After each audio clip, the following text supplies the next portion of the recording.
안녕하세요.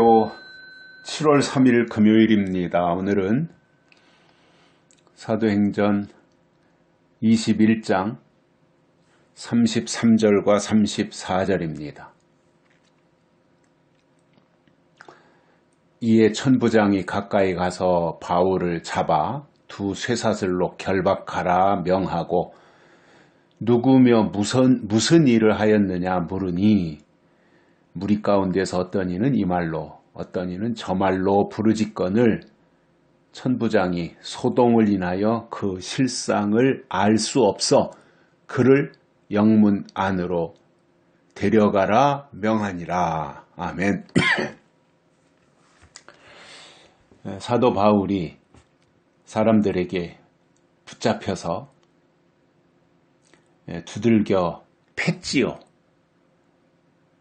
바울이 맞은 거지요. 사람들에게. 잘못한 게 뭐가 있나요? 무슨 바울이 법을 어겼습니까? 누구를 때리고 폭력을 가하기를 했습니까? 누구한테 해코지를 했습니까? 바울은 그런 일을 전혀 하지 않았어요. 아무런 허물이 없어요.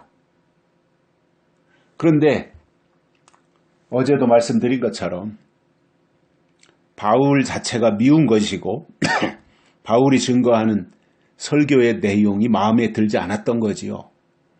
그러니까 이제 바울을 미워하고 싫어하고 어떻게 하든지 바울을 없애고 싶은 마음이 가득 찼던 것입니다. 그러한 가운데서 백부장이 그러한 소문을 듣고 백부장을 데리고 거기로 와서 현장을 확인한 것이고요. 그 자리에 천부장이 가까이 가서 바울을 잡은 겁니다. 그리고는 쇠사슬에다가 결박하라, 바울을 결박하라 이렇게 명령을 했어요. 천부장이 그러한 명령을 한 거예요.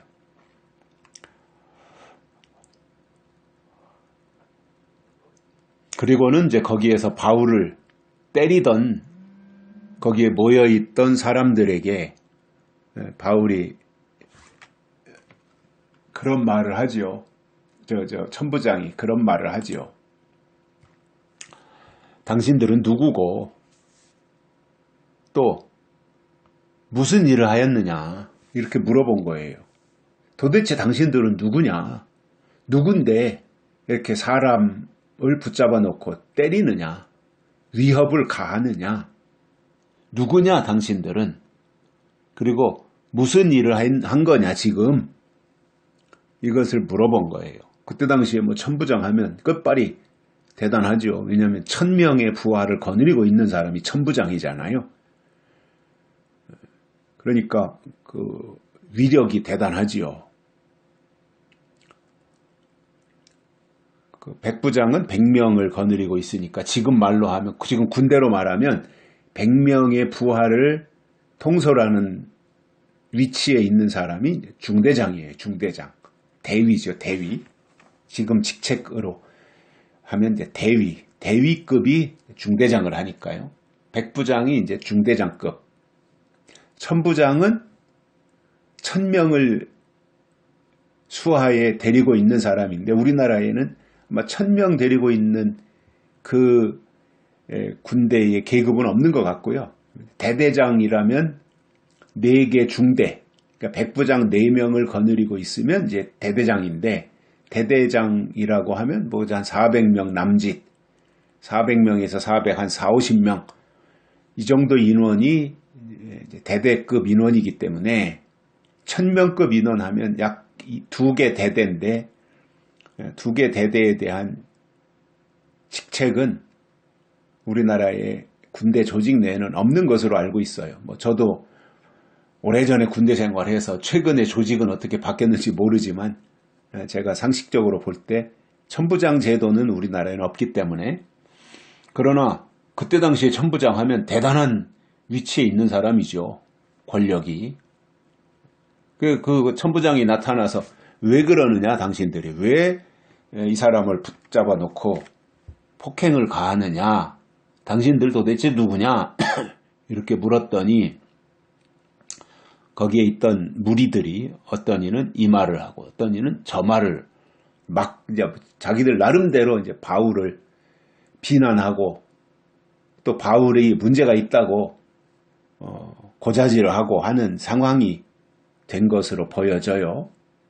왜냐하면 바울을 폭행한 사람들은 자기 나름대로 이유와 명분이 있어야 되잖아요. 그것이 맞든 틀리든 일단 그렇게 하는 것에 대한 나름대로 자기들의 논리가 있어야 되는 거거든요.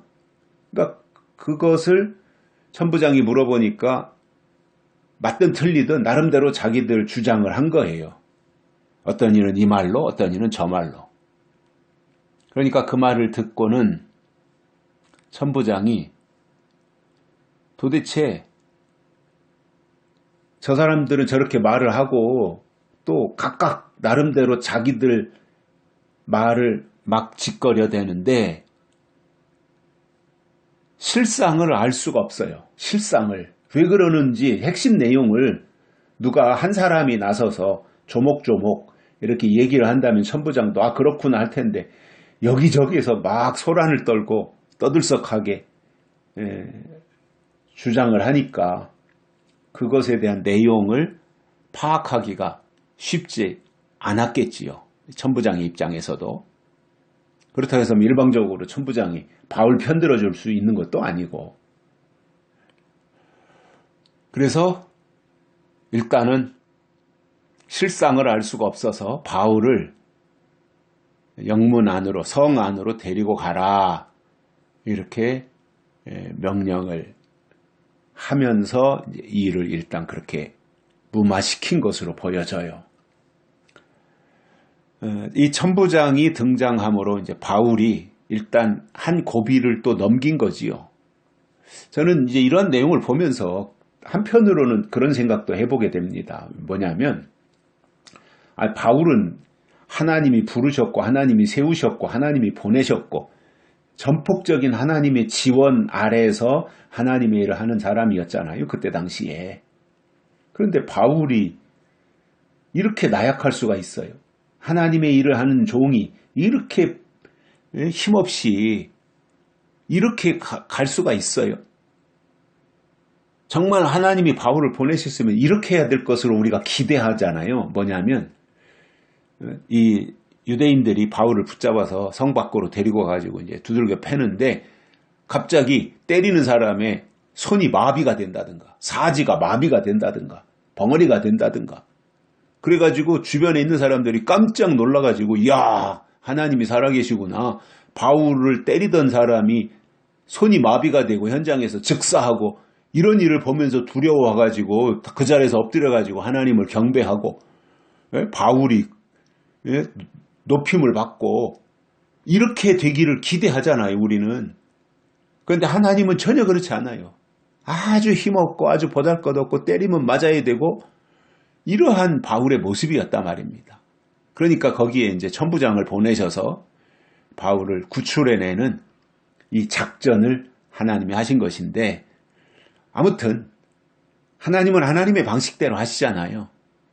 우리의 기대나 우리의 요구는 있지만 그것은 하나님의 계획과는 상관이 없는 내용이고 다만 우리가 그렇게 됐으면 더 좋지 않았겠나 하는 바람이 있을 뿐이지 그것이 하나님의 뜻은 아니기 때문에 하나님의 일을 하나님의 방식으로 이루시기를 우리는 바라고 기대할 뿐인 건데 천부장이 나타나서 이렇게 정리를 해준 것도 이것 또한 하나님의 섭리였다.